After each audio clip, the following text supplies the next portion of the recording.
Hi, everyone. I'm Deborah Gardner, and welcome back to Hospitality Today Live, the #1 hospitality show.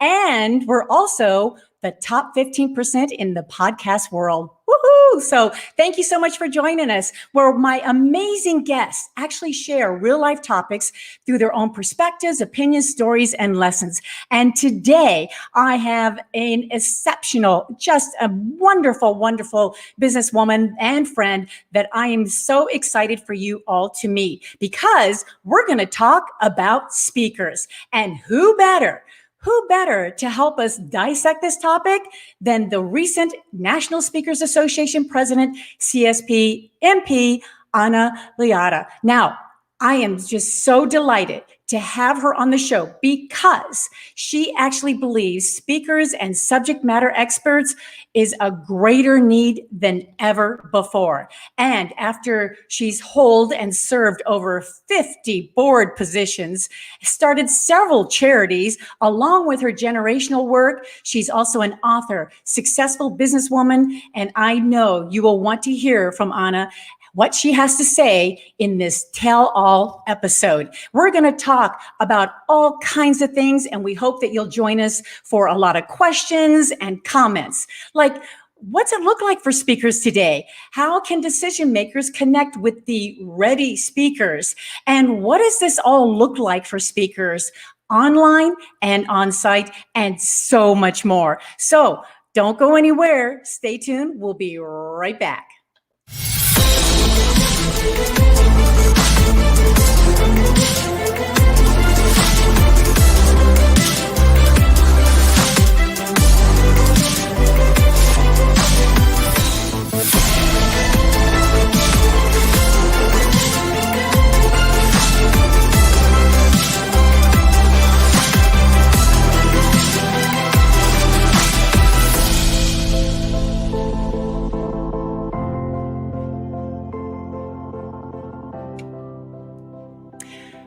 This episode is actually sponsored by Visibly Media, helping business communicate strategically in print and online, visiblymedia.com. So again, I am just so excited. Everyone, I want you to meet the one and only beautiful and brilliant Anna. And Anna, I am just so excited for you to be here today. I'm thrilled to be with you. I love what you've been doing. I love all the success that you're having, and thanks for having me here.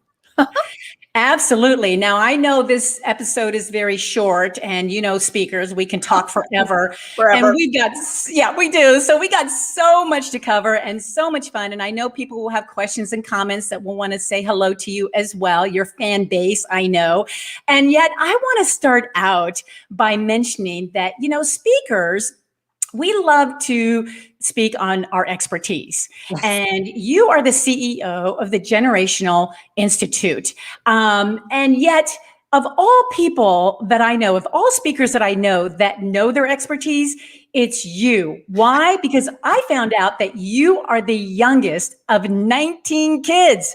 Talking about different generations. Crazy, right? Like, how does one survive that? I grew up with 6 generations in my household, because not only do I have 18 siblings here, I'll give you a little peek of them. This is this is proof. This would be me right there. That's me on my mom's lap, the little chub right there.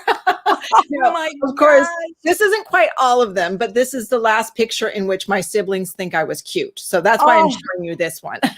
Unbelievable. I just love that. That is just amazing. So yeah, I did learn the generations the hard way. I survived it. That's what's there. I bet you did.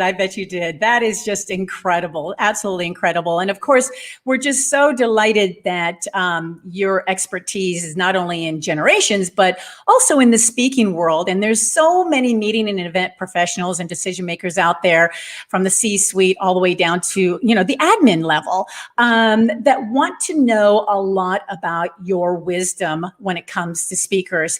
And I mean, we can just go on and on with so many different things, but I know that for one, it has been a very, very tough year. Yes. And this whole past year on everyone. And I think sometimes people forget speakers that really suffered through this as well.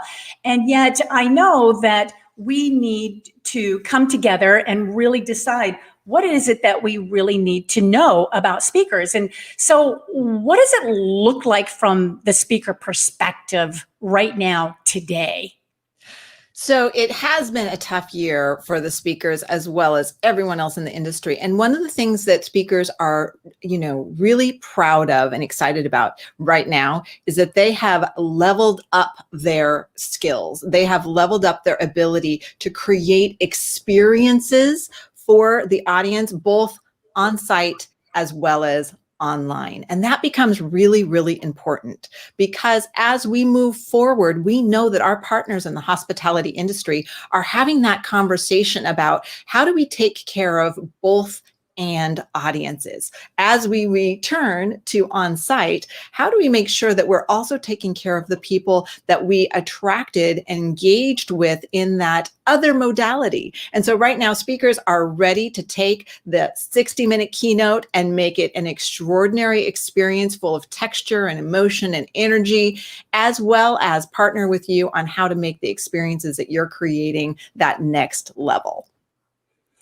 Well, that is very good information and so true, because we've had this year of just really revamping our business model, our strategies, our business P&As and everything. So there's no doubt that speakers are in that ready mode.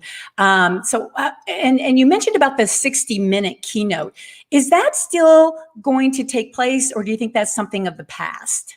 So it's absolutely going to still take place, but when I said level up, I think you should kind of hear like a, game show, like everybody had to like move up a level or two. And so what's going to happen is the 60-minute keynote by the industry expert is going to be at risk, because what's going to happen is people aren't going to listen to somebody who is a topic expert, but not a performance expert. Okay. What people are going to be looking at now is they're going to need the professional speaker. If they're going to put a 60-minute time slot, they're going to need the person that absolutely knows how to create an arc, knows how to create the energy and pull people through the emotional journey and really craft it, because 60 minutes right now, post-pandemic, is a long time. Yes. It is a significant amount of time.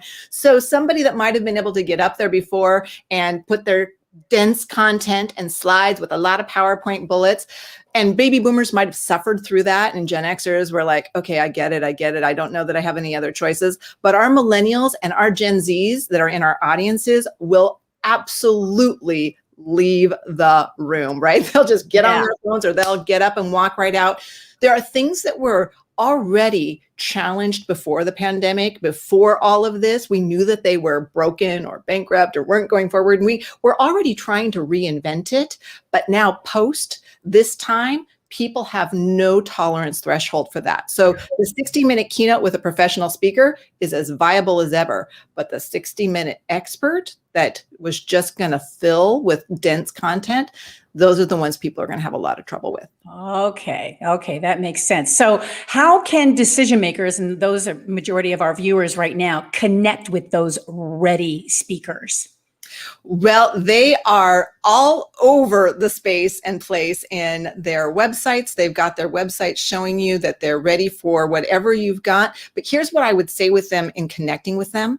They can connect with them by saying, we have this experience in mind. How can you help us? So whether you are looking at having an exclusively on-site experience, or you're having a omni-channel experience. Words are really important right now. So this is one of the things that as you reach out to us, as you're connecting with us, that I would say, be really clear about what it is that you want to create. Words matter. Don't just say hybrid, because hybrid basically shows the default of pre-pandemic thinking.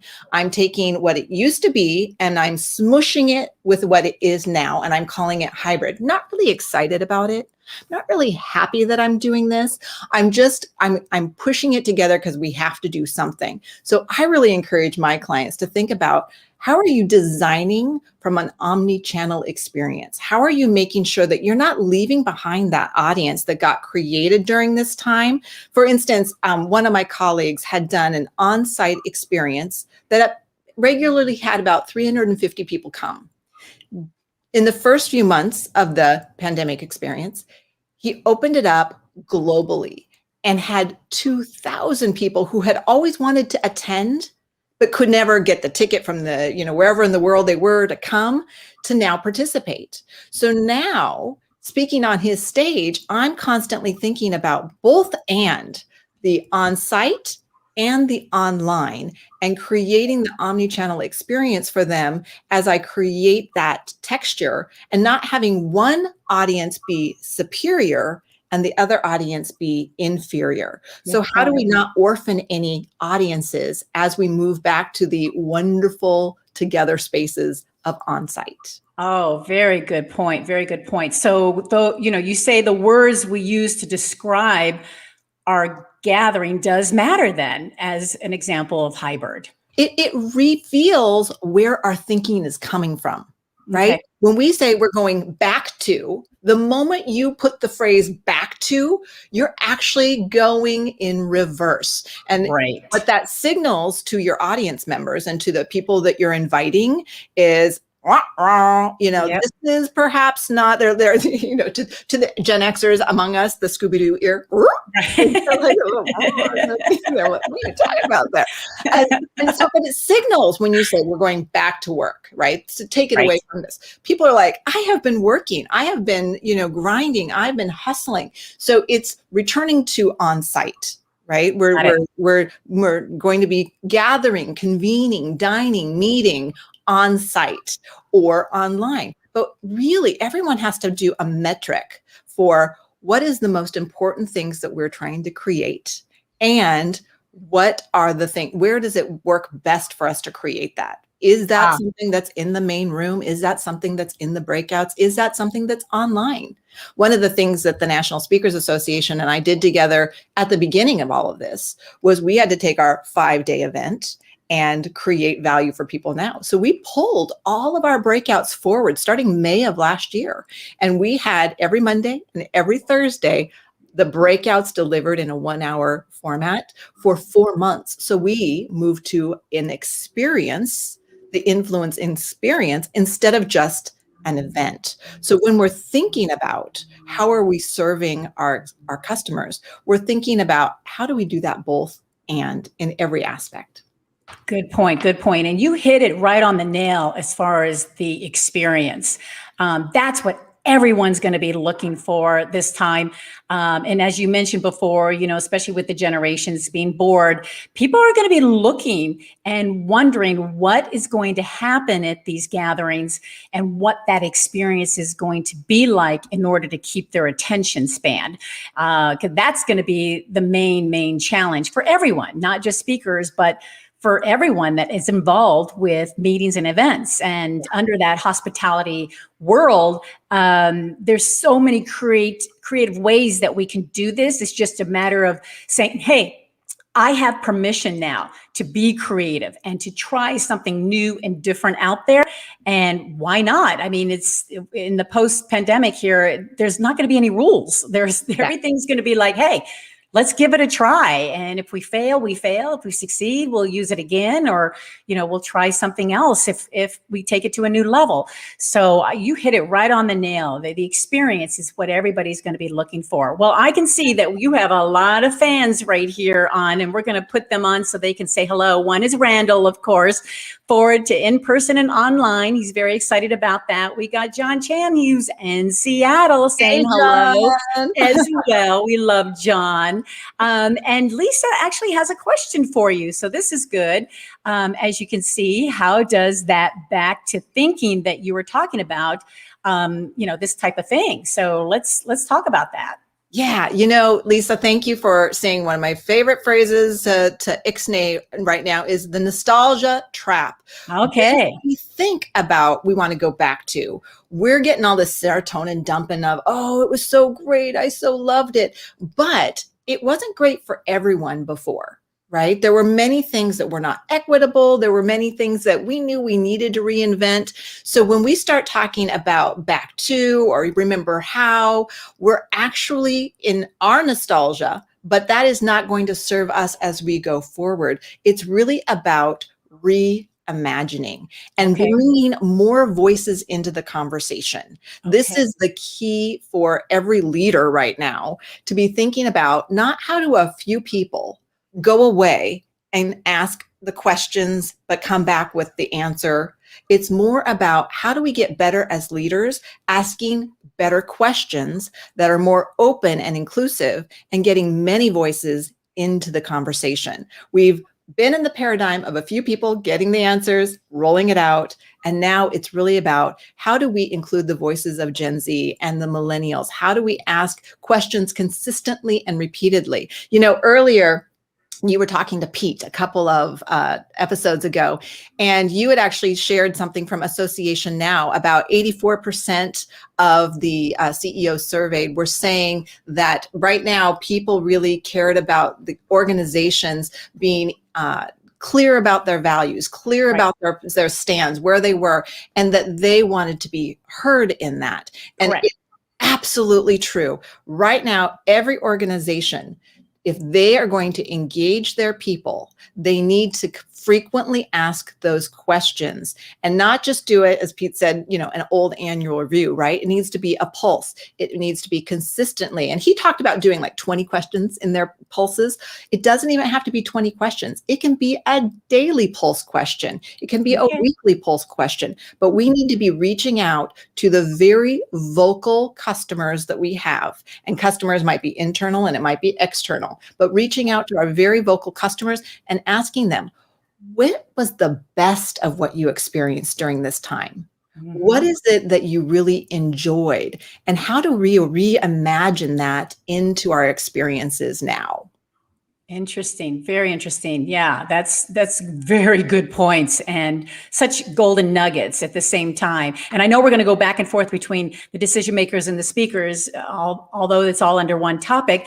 John actually has a question for you. Have you actually seen speakers get hazard pay for speaking in person? No, I have not seen hazard pay, and I don't think we're going to see that going forward. I do think that, you know, we've had a whole transition with the CDC's new reporting and that kind of thing. So I think right now that there is a speaker beware, right? Here are the options. Here's how we're doing it. But John, you bring up a really good point about partnering with speakers.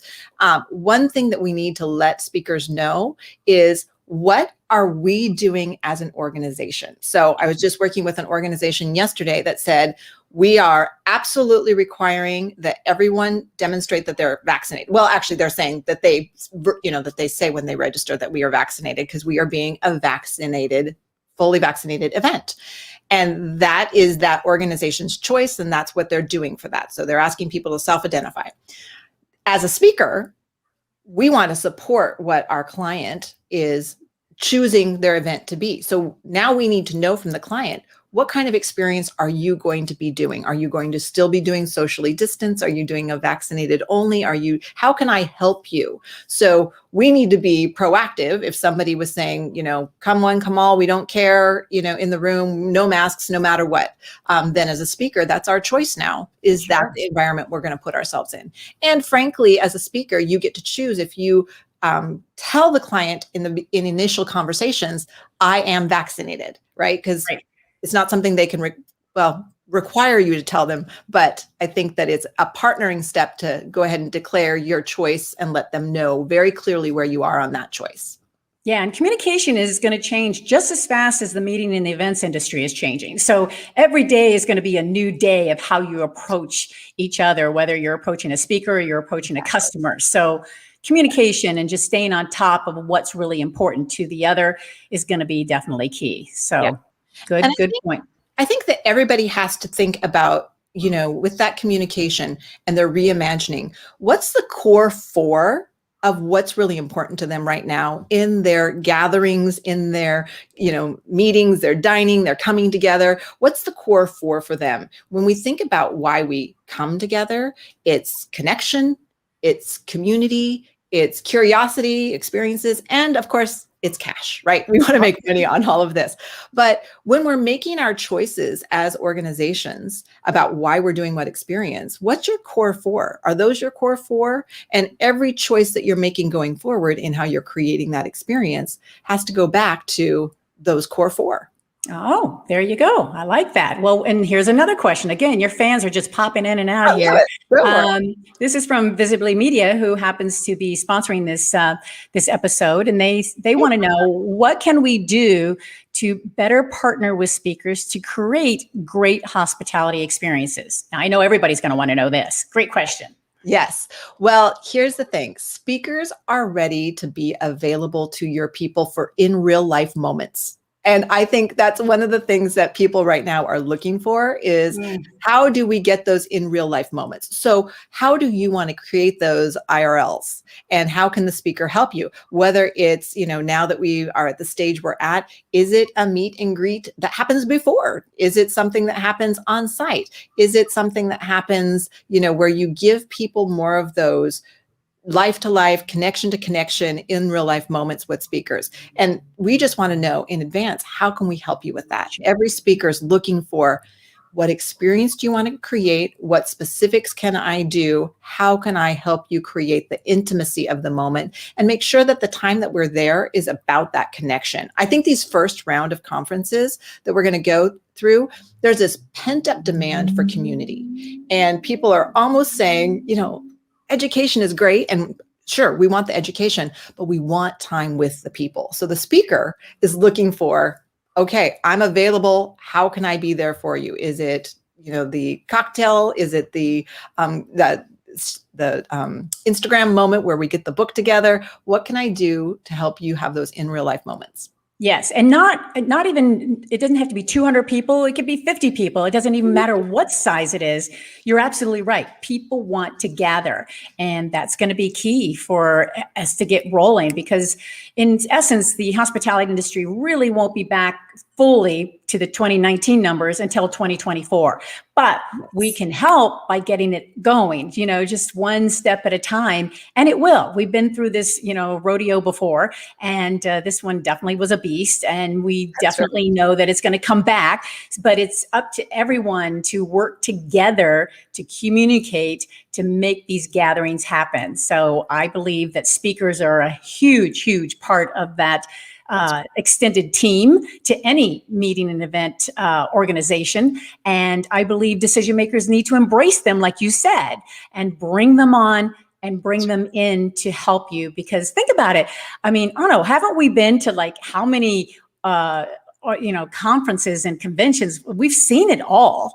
Yes. We've seen it. Whereas decision makers have a tendency to stay within their arena. They don't get out as much to see what other organizations are doing. And we can bring that to the table of what has worked and what hasn't worked for other conferences and meetings and events. So that's where speakers are your buddies and your partners, because we are out there on the front line right now, seeing how everyone is doing it differently. And so here's the experience we want to create. And can you share with us some things that you've loved, how people have done things, and things that didn't quite go as expected? So I love what you said earlier about embrace. And I always say embrace, not erase. So you want to embrace what you learned during this last 14 months, not just default and erase it.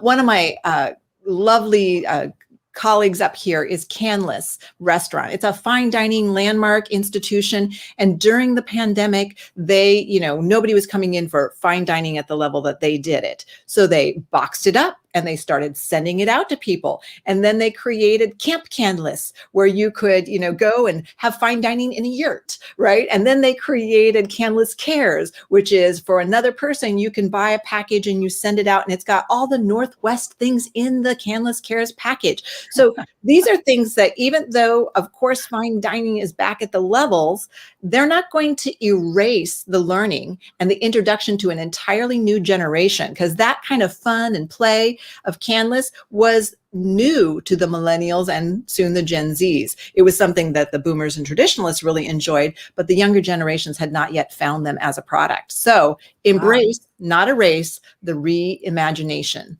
Not erase, embrace. Okay, I love that. Definitely love that. Well, I have to ask you too, and it might be kind of segued a little bit, but one of your phrases, one of your favorite phrases, and I love this, is common sense is not common.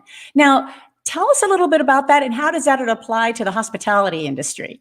Uh, yes, it is so true. We think that other people had the same formative experiences as we did. We think that they had white glove service as a background. But when you look across the generations and you look at where people's generational, as I call it, code comes from, it's created from an algorithm that gets established in their formative years from like 8 to 18, when they're watching the events and the worlds and the experiences around them. And when there's an event and there's an emotion that goes with it, it creates an imprint. And that matters when it comes to hospitality, because all of the imprints that have been happening about what service is right now, particularly for our youngest generations, and all the imprints that happened for our previous generations, we think, well, you know what, we know what that kind of service is. We know that that's just good common sense, but that's where we get tripped up in hospitality. We have to be explicit, not implicit, about what we want people to do. And right now, as people return, I recommend people look at the 5 most common phrases people say in hospitality. Phrases like, how may I help you? What if you changed that phrase to, how may I delight you? Things that you are saying over and over and over that were common sense before the pandemic may not have the same landing post-pandemic. So if you want to refresh and not just think that common sense is common to everyone, make sure you're explicit and not just being implicit, being explicit about what you want your people to be saying as they greet their guests coming back. Oh, good point. Wow. That is really, really good information, because a lot of people are, wandering and not knowing what to do. And you just simplified that with understanding about common sense. So that was common sense. And I can't believe how fast this is going, and you still have more fans that have questions and comments over here. But we do have one more, and I just wanted to kind of understand or not understand, but wanted your personal thought process on this. If you had a magic wand that can go over the hospitality, the meetings and events industry, what would you wish for? I would wish for the industry to see this as a magical opportunity of acceleration. Okay. So the pandemic was, yes, a disruptor, but it was also an accelerator. There are things that before this time we were fighting for, we were struggling, we were trying to get people to agree to and try. So cool. And the pandemic came along and said, boom, shakalaka. And wiped it out.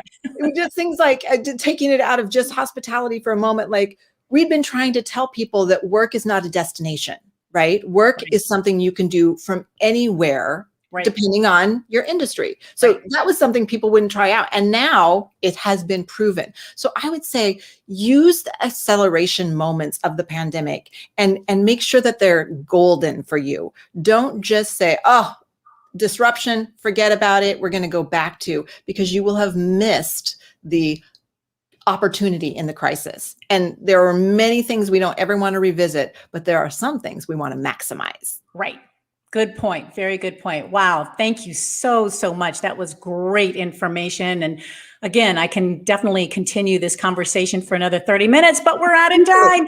But I do want people to connect with you. And I think it's really important because, again, you've got more questions and comments sitting there in our chat box. And we've got your email address and your website. Is there any other way that people can connect with you? Absolutely. Join me on Instagram at Anna Liotta and direct message me, email me, fax me, buzz me, beat me. Oh, wait, those were generational options. Forget all of that.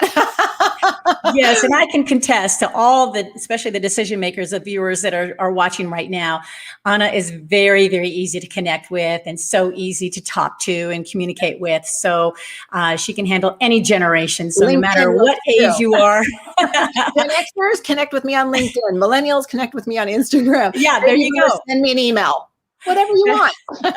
That's the advantage of it. That's the advantage. Well, thank you, Anna. That was really, really brilliant. Thank you. I can't thank you enough for being with us and sharing your wisdom and your beauty at the same time. So I appreciate it, and everyone else does too, I know. So we'll see you probably in person real soon. Real soon. See you soon. Thanks, Deborah. Bye. Well, there you go. I told you you would really enjoy this episode, and I know you're going to want to see it again as well. And if so, by all means, just go to our Facebook page, YouTube, or LinkedIn. We'll have the replay there, and especially share it with all your peeps, because again, this was a wealth of information in such a very, very short period of time. So I hope you enjoyed, Anna, as much as I did. And we also want to thank our sponsor, Visibly Media, for this episode as well. And if you have any questions, you know, you can always contact us at hello@hospitalitytodaylive.com. And if you know anyone that would like to be on the show, or if you would like to be on the show yourself, definitely email us at that time. And so let's talk about what next week we have. We actually are going to be with somebody that has been in the industry over 25 years. And I'm talking about the wonderful Patty Stern with Patty Stern Creative. And despite being profoundly deaf, successfully being a planner for 25 years is an understatement with her. She's also an event producer and strategic marketing expert as well. And so Patty actually positively used her handicap to purposely hone in on her clients as well. And that way she can help them with their programs to find the heart and generate the emotion from the audience, which is a very unique way of doing business. And so Patty's going to share with us what her experience being deaf has been like and how that fits in the meetings and events industry, how you can learn to talk and accommodate to those that are visibly or invisibly with those challenges. Also, what's the best way to make sure anyone with handicap is comfortable when you actually approach them? And so much more Patty wants to share with us with her stories and expertise. So until next week, I'm Deborah Gardner, and on behalf of everyone here at Hospitality Today Live, we want to thank you so much for joining us. And remember, if you're thinking about it, we're talking about it right here on HTL. Thanks, everyone. Have a great week.